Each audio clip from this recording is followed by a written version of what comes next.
Anggota Dewan Komisaris BUMN dan anak usaha BUMN tidak lagi mendapatkan tantiem, insentif maupun penghasilan dalam bentuk lain yang berkaitan dengan kinerja perusahaan. Ini setelah Badan Pengelola Investasi Daya Anagata Nusantara mengeluarkan kebijakan terkait dengan pemberian tantiem, insentif, dan atau penghasilan dalam bentuk lainnya kepada direksi dan Dewan Komisaris Perusahaan Badan Usaha Milik Negara dan anak usaha. Kebijakan tersebut tertuang dalam Surat Edaran C. dan Antara Indonesia Nomor S063 di BP 7 Tahun 2025 tanggal 30 Juli 2025 yang ditujukan kepada direksi dan Dewan Komisaris BUMN dan anak usaha. Keputusan tersebut diteken Kepala Badan Pelaksana dan Antara Rosan Perkasa Ruslani. Dalam keputusan dan antara tersebut, untuk anggota direksi BUMN dan anak usaha, pemberian tantiem, insentif dan atau penghasilan dalam bentuk lainnya yang dikaitkan dengan kinerja perusahaan, harus didasarkan pada laporan keuangan yang sebenar-benarnya dari hasil operasi perusahaan dan merefleksikan kegiatan usaha yang berkelanjutan.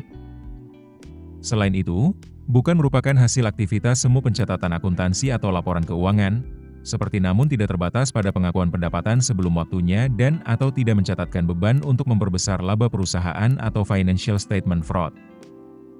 Lalu, dalam hal terdapat hasil usaha yang sifatnya one-off atau windfall, maka harus dikeluarkan dari perhitungan. Sedangkan, untuk anggota Dewan Komisaris BUMN dan anak usaha, tidak diperkenankan mendapatkan tantiem, insentif dan atau penghasilan dalam bentuk lainnya yang dikaitkan dengan kinerja perusahaan. Kebijakan terkait pemberian tantiem, insentif, dan atau penghasilan dalam bentuk lainnya ini berlaku sejak tahun buku 2025.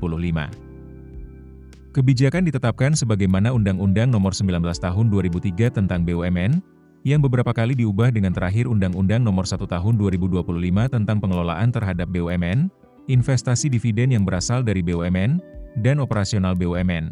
Sepenuhnya merupakan kewenangan BPI dan Antara, holding operasional dan holding investasi.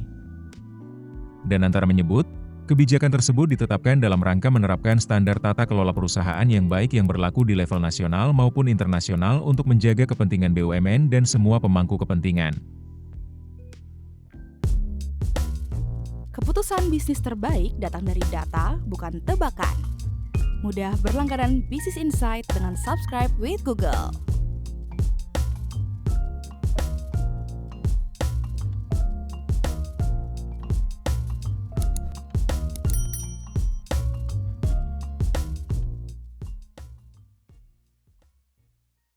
Download aplikasi Kontan sekarang di App Store atau Play Store.